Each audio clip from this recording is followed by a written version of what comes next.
What is good, YouTube? Dope Civic back, another video. Today we're going to talk about what you should be doing to your Civic if you are new to modifying your car. Now, these cars are still selling like crazy, you know, obviously used. Tons of people are buying them. So I see a lot of times on, you know, different forums like, oh, I just bought this car. Where should I begin? I really want to modify it. I don't know where to start. And that seems to be a very common question. So I'm going to try to address that as best as I can, and this is based off of my opinion and my experience with modifying this car. If you've been following me for a while, you know there's been so many changes to this car, so much money put into it, where I feel like I can kind of speak on this subject. Now, you can do whatever you want, and that's totally fine, but I'm just trying to help you in the long run, and we'll see though, you know. Number one is going to be lowering springs or coilovers or bags. Whatever you want to do. If you're doing budget friendly, you're going to go with lowering springs because you could get like D2 lowering springs for 150 bucks. So yeah, lowering the car. Not only does it look so much better, it handles better as well. So, you know, that's a win-win. Number two is going to be wheels.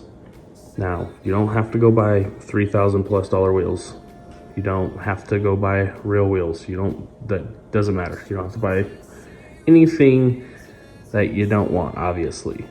There's a stupid thing in the car community that's real wheels versus fake wheels, replica wheels, and oh, you know, you're on reps, your fucking whole build is shit. It's fucking dumb. I have never agreed with that, nor will I ever. I've owned so many sets of reps and never once have I had any issues. I've never had a wheel bend or break or crack or anything after all the sets of wheels that I've had. So, you know, buy what you want. If you're new to the car community, you're not going to care. You're going to go, you know, budget friendly and something that's just going to look good. So 10 times out of 10, with the word budget friendly, you're going to get reps, and that doesn't matter. That's totally okay. Tires, you know, it's completely up to you. Everyone has their preference on what the best tire is, so do your research and, you know, find what you like. Number three is going to be kind of a mixture of two things that are both very, very, very cheap. So it's going to be a chrome delete. Just, you know, it goes all around there, and that whole thing is chrome. I'm pretty sure it's like that on sedan and coupe as well. Maybe not the same exact design, but something similar. Yeah, it just looks ugly. You know, even with my lips and barrels being chrome, it would not look good. And I'm just not a fan of that. So this is really my opinion. Some people like the chrome. I'm just not a fan of it. And then the second part to this is going to be your side markers. Your side markers are going to be up in your front fender, up there, and they're orange if you obviously haven't changed them out. Just looks ugly, stands out super bad, and just doesn't look good. You can get those for, you know, 20 bucks smoked or clear on Amazon if you want to go that route, or even cheaper on eBay, and it completely just looks better. Same with the chrome delete. You could buy pre-made, pre-cut kits that just are the shape and everything of your car's chrome trim and throw them on, or you could buy vinyl yourself and cut it out and do it yourself. But that's going to be my third thing. Just, it changes the appearance big time with that, and I'm actually going to add on emblems to that as well. Now, you don't have to go get carbon ones, but, you know, plasti dip your chrome ones whatever color you want. You know, I've seen people have black cars and do them red, it looks good. I've seen them do a yellow, looks good. Just, I don't like the chrome on the car, so that's, you know, kind of just my thing that I'm just not a fan of. Like I said, others are, and yeah, that's just me. So number four we're gonna go with is a front lip. Now, you don't need, you know, to get a crazy splitter, which I 100% think everyone should. The splitters, I think, just look really good. They look aggressive. And if you don't know, the splitter is the bottom piece that's connected to the splitter rods. This is from Downforce Solutions. They are a sponsor of this car, and you don't have to go to them, but I highly suggest you do. They're one of the only companies that do a chassis mounted splitter rod. So your splitter is not just bolted to your bumper. It's actually connected to something that is connected to the car itself and is something that's going to really be secure. So you can go that route, or you can go with a front lip. That's just going to be this piece. I'm going to just say this now. Don't get a universal lip. Don't get a 3-piece lip. Those are shit. They're going to fall apart. They're going to break. They're not going to last.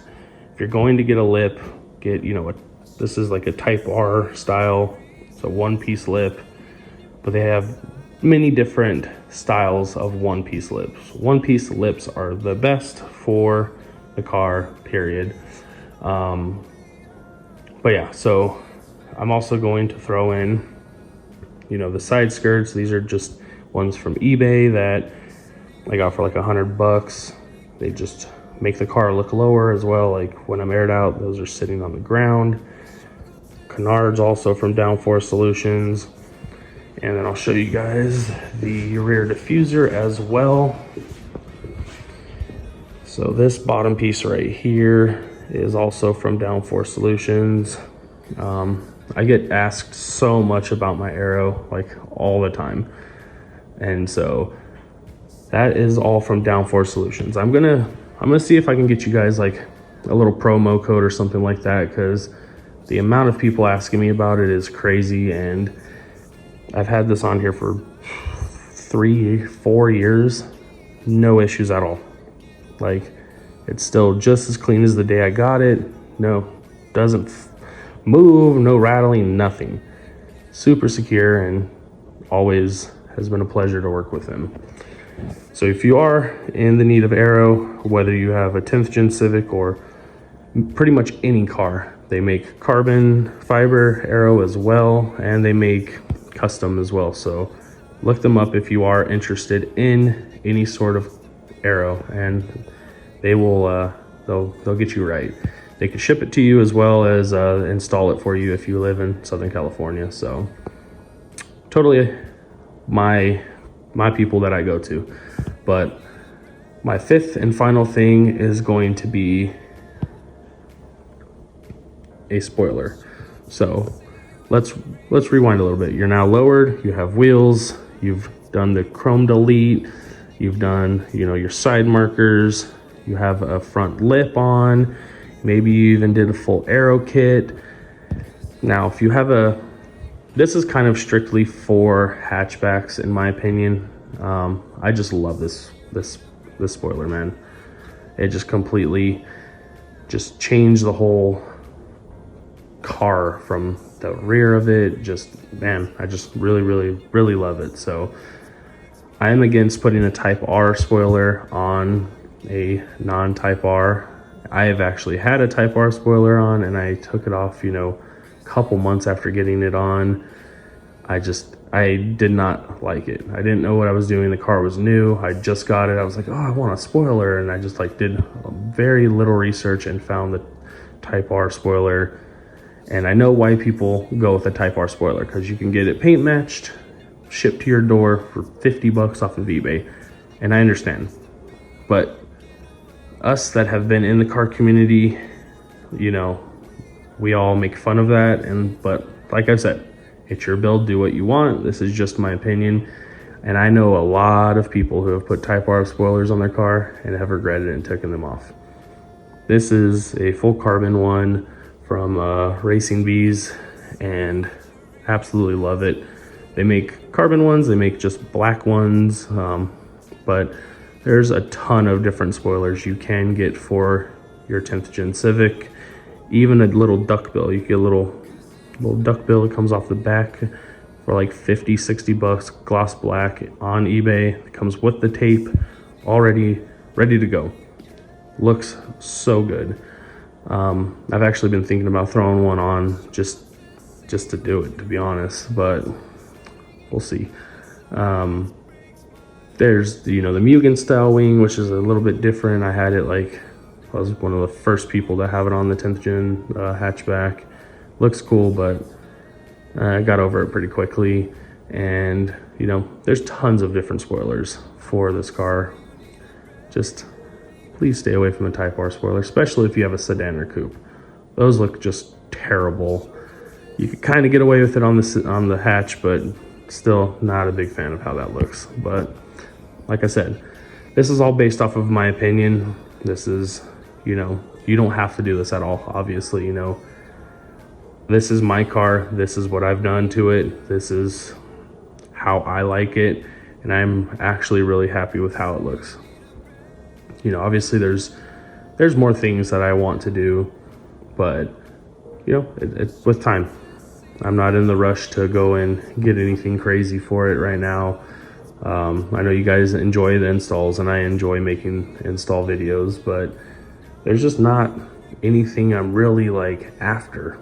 I do want to get some side skirts from Downforce Solutions that come out underneath these side skirts. I've been thinking about getting that little duck bill. I do want to do a flex feel kit. There's a bunch of things I still want to do. I want a carbon steering wheel. There's still many things I want to do.